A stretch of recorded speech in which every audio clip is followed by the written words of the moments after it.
This podcast was originally live-streamed on the NonSequitur Show on YouTube. New episodes air weekdays, Monday through Friday, at 8 p.m. Eastern at youtube.com/NonSequitur Show. Make sure you never miss a live stream by visiting www.nonsecshow.com/schedule. For the latest news, polls and updates throughout the day, follow us on Twitter at NonSecShow or Facebook.com/NonSecShow. That's NonSeq Show. If you'd like to get exclusive content, bi-weekly private hangouts with Kyle and Steve, backstage access to chat with guests after shows hosted on your channel and much more, become a Patreon saint of NonSequitur. It ensures we continue to improve our show and brings you into the process at the same time. Visit patreon.com/NonSequitur today while the limited spots are still available.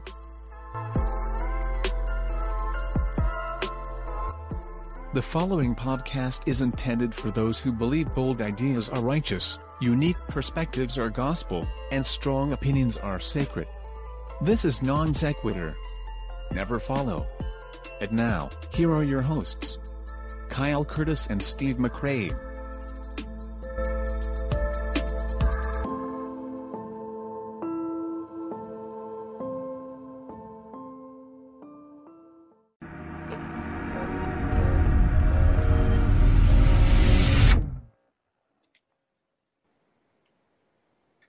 I hope you all are ready to see a lot of Kyle and Steve, because that's what you're going to be doing all day long. Right, Steve? 3. This is going to be on a marathon Sunday. Day of Marathon rest. day. Welcome, everyone. We are going to dive in a little bit into a recent article that was put out about Steve that wasn't too glowing. It didn't praise his awesomeness or that beard that he has that he's so proud of. So we're going to dive into that in just a second. To let you know that we've got tonight the Smoking Nun at 8. We're going to be talking about Jilly Juice and Danny Glass, who is a gentleman that has a pretty substantial following, but he recommends that people drink turpentine because it's a great way to flesh out any kind of parasites that you may have, and it's a pretty good way to flesh out anything, period, that you have going on inside of your body. So we're going to dive into that, and then at 9 o'clock, Red's Rhetoric is coming out of retirement for a night. He's going to be having a debate with No Concepts. No Concepts claims he can prove flat Earth with a supercomputer that he is using at a local college. He has been granted access to that supercomputer, and I can't wait for that dumpster fire. That's all I'm going to say. So let's see who else we have on the call here. We've got Jean-Baptiste, Andrew, and Max Kolbe himself. They have come to we always, when we do these type of streams, we always issue a invitation to the people that we're going to be talking about, because we don't want it ever to be said that we're talking and not giving the other party the chance to respond. And so we're going to do that actually now. Max, you had said that you wanted to make sort of an opening statement. So go ahead and do that. And then the rest of you guys can introduce yourselves as well. And then we'll dive into the article.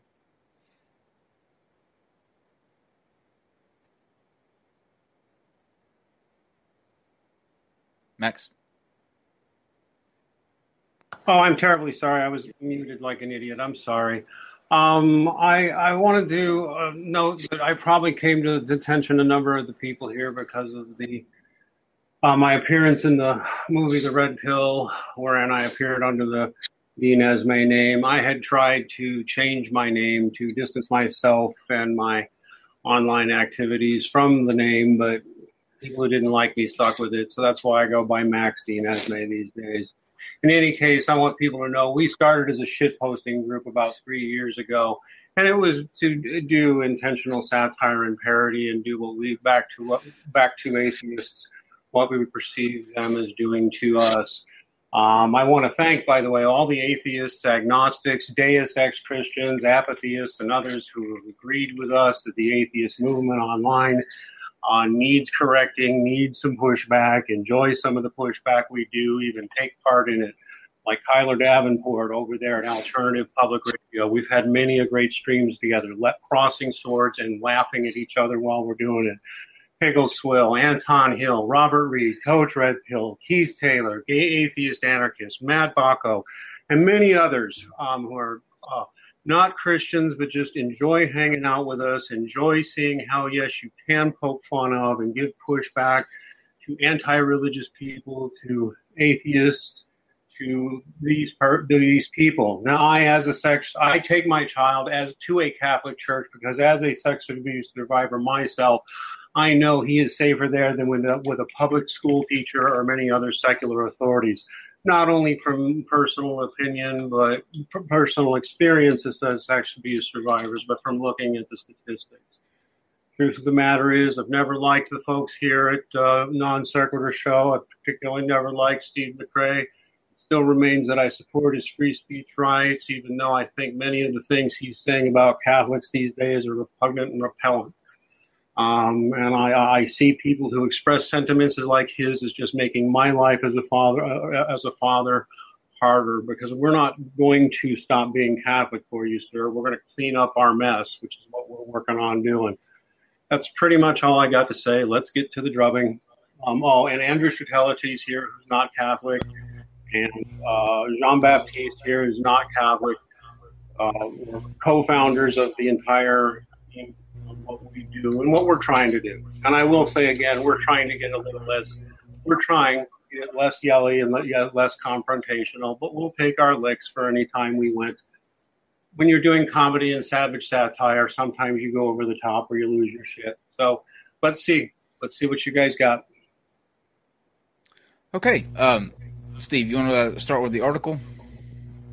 Sure, it mainly centered around yourself. So, before we do that, did one of the other two of you have anything that you wanted to start out with saying before we begin?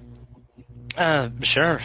This is Andrew Strutelites. I'm a bit of a house philosopher for the RPR project, and I've had some pretty heated discussions with Steve McRae on Twitter.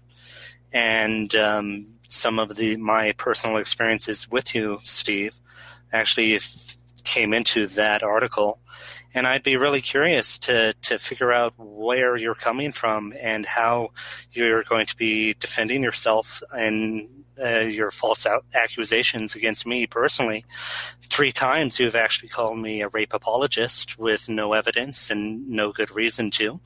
And quite frankly, I don't think you have the moral authority to do that or any reasonable leg to stand on. And I'm really curious at whether you're going to repent of your falsehood, basically, or if you're going to continue falsely accusing religious people who are aiming to eliminate pedophilia not only from the Roman Catholic Church, but from our society in general. It's not going to be a fun day for you, Andrew. I'm just going to put that. I'm just going to put that out there right now. It's not going to be a fun day for you. I would recommend looking into getting a grounding loop isolation because you have a ground fault somewhere because you're getting a 60 cycle hum on your mic. Yeah. Hey, Heathen. Issue. What's up, heathens? How y'all doing? Hey. Excellent. Okay, John Baptiste. We have one more that needs to be introduced. Yeah. Any words from you before we start? Hi, I'm John Baptiste. I just want to get into it and actually get to the discussion. All right. GE. Right to the point. I like that. Was there anything you wanted to say preliminary before we start? No. Okay. I'm good. Right. Everybody knows who I am. Cool. All right. This is Steve. Let's begin. Well, let's dive into this. So let's kind of analyze this step by step, and let me make it very clear. I am not defending myself because I have nothing to be defensive of. I have stated my opinion numerous times. I have had explained why I say the things I do. There are reasons. I have a moral authority because I'm a moral individual. I am a moral agent. I have every right to take a moral stance. So that in itself explains why I say the things I say from a moral position. Diving into this, Steve McRae, abuser of child rape survivors, calls Red Pill religion, quote, morally bankrupt. That is true. I do think they are morally bankrupt. But let's dive into the actual context of this. So it says Steve McRae, a well-known professional hater of Christians and believing Jews. Let's isolate that. What does it mean to be a professional hater? Do I get paid to hate? I'm asking any of you three. Do I get paid to hate? Because if it is, I'm not making a lot out of it. Matter of fact, slim to nothing. So I don't know what the word professional hater entails there. If somebody can explain to me, if I'm not making any monetization by hating and I'm not a hater, what does that actually mean to be a professional hater? I'm sorry, if you don't make any money at it, if you don't make any money at it at all, we can retract the professional bid. If you do make money at it all, the word professional applies as far as I'm concerned. Go ahead, Andrew. Well, first of all, this channel is not about hate, and we have wait. We're going to wait here. Steve, wait, please. Sure. So, do you desire the elimination of religion from our society and culture? No. No, you don't. No. Do you desire the elimination? But hang on, let's go through this because you're asking me questions. I want to go through this because this is your accusations. So it says, professional hater of Christians and believing Jews. Do you know that I'm Jewish? My mom's Jewish. I actually drink Manischewitz, and I actually like matzo bra. Why would I ever attack Jews? Oy vey. Mazel tov, man. When have I ever in my entire career on YouTube attacked any Christian or any Jew in any way, shape, or form for their positions being Christian or Jewish? Let's make sure the word believing is included in there. So those who actually hold to the covenant of Abraham and logically hold that there is a God. What I see is an ongoing pattern of what I always see is an ongoing pattern of treating such people as if they have to prove something to you, as if they're not rational, as if their values are a threat to the rest of society. This is what I and quite a few others perceive as a constant running theme in your work. And can you give me a reference to this? Because this has never happened. What you said literally has never taken place on any video, any tweet, anything I've ever done on the internet. I've never dissed Jews, ever. Matter of fact, I'm very, very pro-Israel. I'm very anti-Semitic. I take a very staunch view on Israel. And so why would I be dissing believing Jews? Plus, I'm You're Jewish. a Jew. I'm a Jew. So I'll ask you this. Is Judaism rational? Is it reasonable to practice Judaism and fully believe it? Yeah, and I love going to bat mitzvahs. They have the greatest food ever. Not at all. He's the one that's anti-religion more than me. I've never been anti-religion. Yeah, I've never said. Yeah, you're conflating me with other people, and I don't understand why. Because I've never been out there. I've never been an anti-theist. I've never criticized people for holding a belief. Matter of fact, I'm a staunch advocate of people having beliefs if they can justify them through non-evidential means, like pragmatism and credentialism. I get your boogeyman for that. The top two over here. Yeah, Steve, look at these guys. Very neutral. I'm the one that makes Jew jokes. Okay, last week on my Bible podcast, I called Jews Jew-adjornos, comparing them to pizza. Can we just change this? Like, instead of saying Steve McRae, a well-known, can we just change it to like John Gleason or something? I mean, no offense. But I mean, I think you have the wrong boogeyman, as Kyle said. I really honestly do. Because you can't name a single instance. And by the way, I know people that are in your group that agree with this. They have said numerous times, Steve has never said anything about being Christian or about being Jewish. Not once. And I know you won't ever find any instance of it. So, okay, can we agree that that's false and move on? No, sure. We are not going. You will not get my agreement. Because the entire pattern of your show, which multiple people in our group agrees, is generally to demonize religion and religious people. This is certainly but that's not what you said in your article, though. That's not what you said. You said Steve McRae. Right, you said Steve, meaning Steve is the one that is making these claims, and Steve is not the one that's making these claims. You play host to these conversations, and you always play host to the very one-sided side of it. I haven't even really. Yeah, that's how I see it. Maybe I see something wrong in the pattern of your career, but I don't really think I'm going to buy this whole. I can't find a specific incidence of you saying it, rather than it being the general thrust of the career, the people that you hang out with, and the people you defend, such as Godless Engineer here. I'm sorry, but it's very clear where your sympathies lie to me, sir. And if you make money doing it, you make money doing it. I stand by the assertion. Everybody else who wants to disagree, someone can come and talk to me who I,